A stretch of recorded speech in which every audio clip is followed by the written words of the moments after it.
Gender equality is reshaping the world, but what if I told you it might also be tearing some marriages apart? Sounds controversial, right? Let's dig in.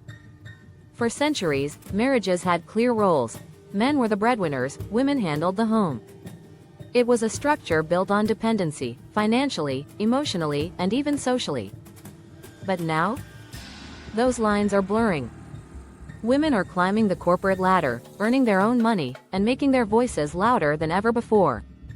This is progress, but it's also shaking the foundation of traditional relationships. Here's where things get really interesting. Studies show that in marriages where both partners share responsibilities equally, childcare, housework, finances, the divorce rate can be higher than in traditional setups. Surprising, right? Why would sharing the load lead to splitting up? The answer isn't as simple as equality doesn't work. It's about expectations.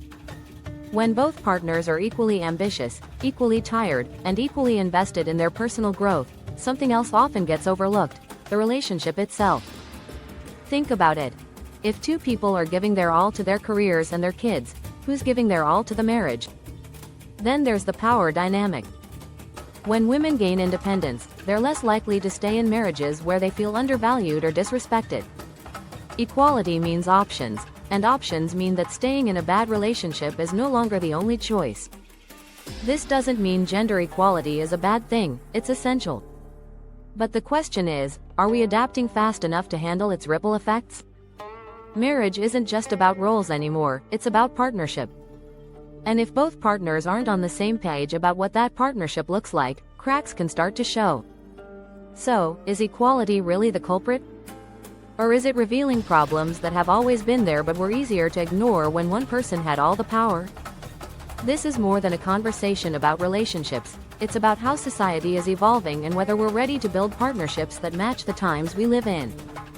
What do you think? Is gender equality strengthening love or stretching it too thin? Let's talk about it below. And don't forget to share this, because this is a conversation everyone needs to be part of.